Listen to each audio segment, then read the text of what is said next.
দর্শক, এই মুহূর্তে আমি অবস্থান করছি চট্টগ্রামের অন্যতম জনপ্রিয় একটি পর্যটন কেন্দ্র পতেঙ্গা সমুদ্র সৈকত। পতেঙ্গা সমুদ্র সৈকতের সৌন্দর্যের আড়ালে লুকিয়ে আছে ভয়ঙ্কর এক মরণ ফাঁদ। আমার পিছনে আপনারা দেখতে পাচ্ছেন একটি সিঁড়ি। এই সিঁড়ি দিয়ে আসলে প্রতিদিন হাজারো হাজারো দর্শক এবং পর্যটক যারা আছেন তারা কিন্তু আসলে এই সিঁড়ি দিয়েই কিন্তু এই সমুদ্রে নামে এবং ওঠে। এই সমুদ্রের নামা এবং ওঠার যে সিঁড়িটি আছে, এই সিঁড়িটি হয়ে আছে এখন একটি মরণবেদী, মরণ ফাঁদ। আপনাদেরকে যদি আরেকটু বিস্তারিত আমি দেখানোর চেষ্টা করি। ক্যামেরায় আপনারা এই মুহূর্তে দেখতে পাচ্ছেন সমুদ্রের নামার যে সিঁড়িগুলি অনেকাংশই ভেঙে পড়েছে। কোথাও ধাপ নেই, কোথাও তৈরি হয়েছে বড় বড় গর্ত। প্রতিদিনই শিশু, নারী, বয়স্ক সহ অসংখ্য মানুষ এই সিঁড়ি ব্যবহার করে সমুদ্রের তীরে যান। অথচ একটি ভুল পদক্ষেপই আনন্দের ভ্রমণকে মুহূর্তেই পরিণত করতে পারে মর্মান্তিক দুর্ঘটনা।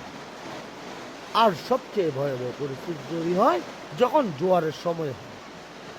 তখন পুরো সিঁড়িটাই সমুদ্রের পানির নিচে তলিয়ে যায়।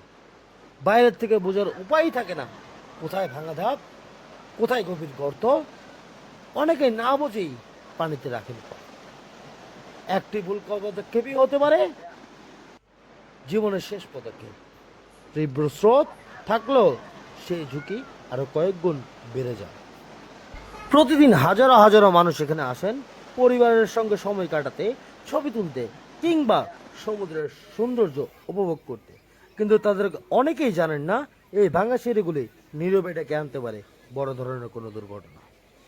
এখন প্রশ্ন একটাই, আর কতদিন এমন ঝুঁকি নিয়ে চলবে এই পর্যটন কেন্দ্র? কোনো প্রাণহানির পরে কি সংশ্লিষ্ট কর্তৃপক্ষের টনক নড়বে, নাকি তার আগেই দ্রুত সংস্কার করা হবে এই ঝুঁকিপূর্ণ সিঁড়িগুলো? নিশ্চিত করা হবে পর্যটকদের নিরাপত্তা। পতেঙ্গা সি বিচ থেকে ডেলি মর্নিং ট্যুরের সাথে এতক্ষণ আমি ছিলাম মোহাম্মদ আবু সাইদ। আরও বিস্তারিত পরবর্তী আপডেট নিয়ে খুব শীঘ্রই আপনাদের সামনে হাজির হচ্ছি আমি। এই পর্যন্ত আমাদের সাথে থাকার জন্য সবাইকে ধন্যবাদ।